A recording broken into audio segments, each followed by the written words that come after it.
Well, I may have been the most surprised person at shoot-around today because we had 3 great practices on Friday, Saturday, and Sunday.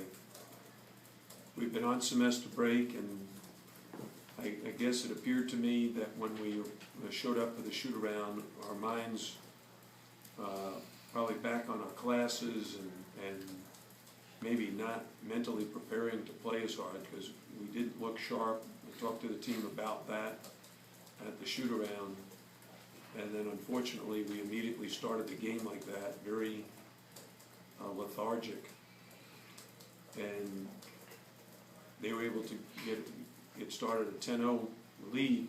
That's the first time that's happened this year. We were able to come back. It was 12-11, and they immediately went on another like 10-2 or 12-2 run, and we never seemed to be able to generate any defensive intensity. They shot 60% in the first half, and most of the shots were just layups and dunks, which basically the opposite of the way we play defense.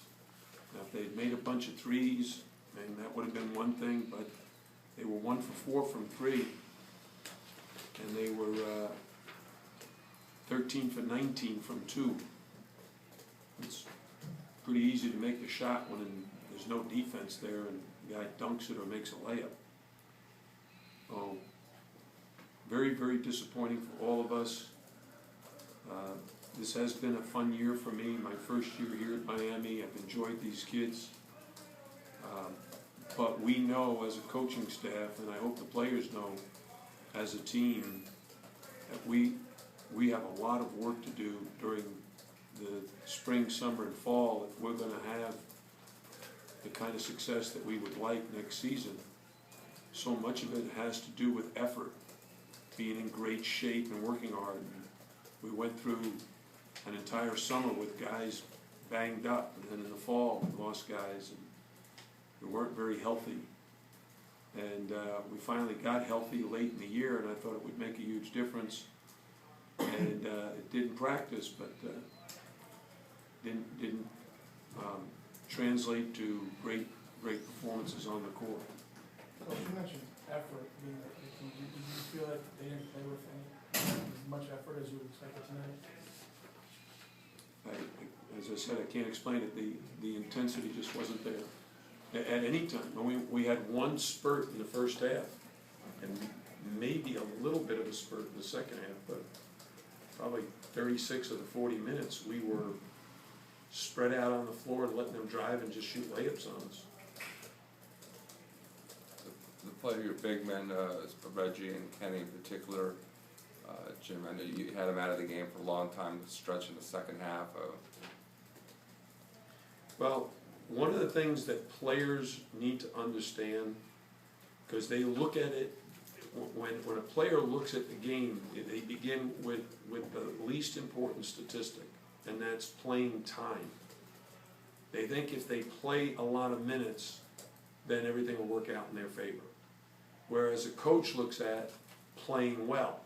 Earn your playing time by your performance on the court, by how well you defend, how well you rebound, how well you guard your man, how well you run the floor, how well you make good decisions on offense, make your shots, make your passes correctly, don't turn the ball over. And if you execute what you're supposed to be doing and you play well, then you earn playing time.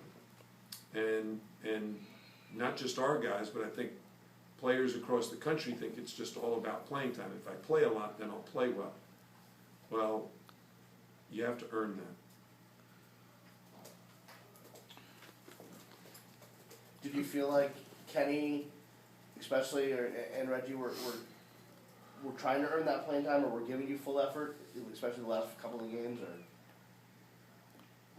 well, at the shoot-around today, I spoke to both of them. We were walking through the Minnesota offense, and you have to move quickly to cover these plays.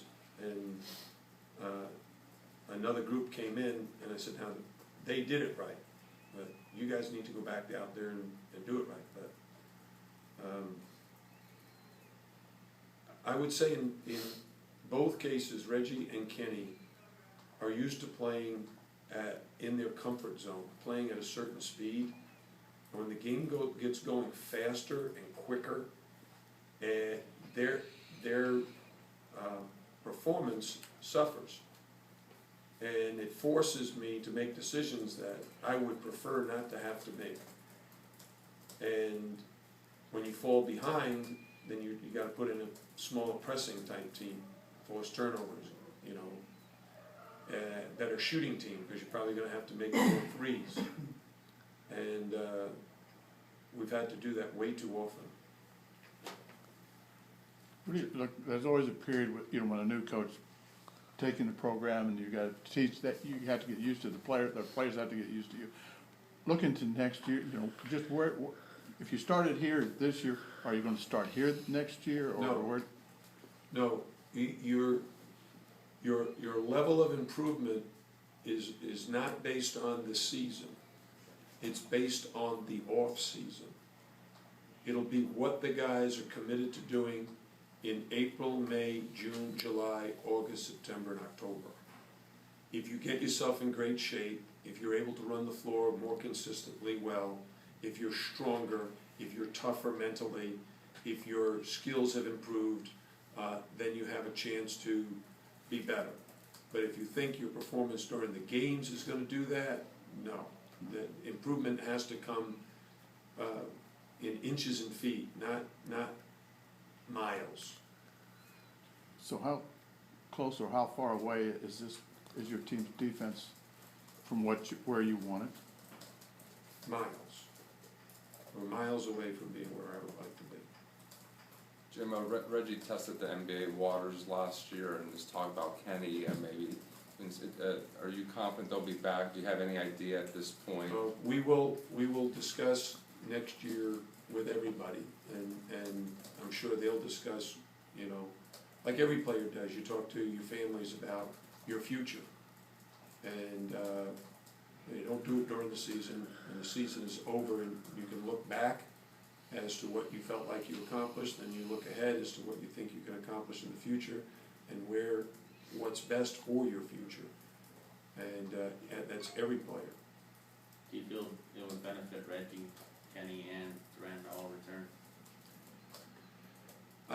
I think from a coaching standpoint, coaches always like when players return because they have experience now with the system that they've played in this year.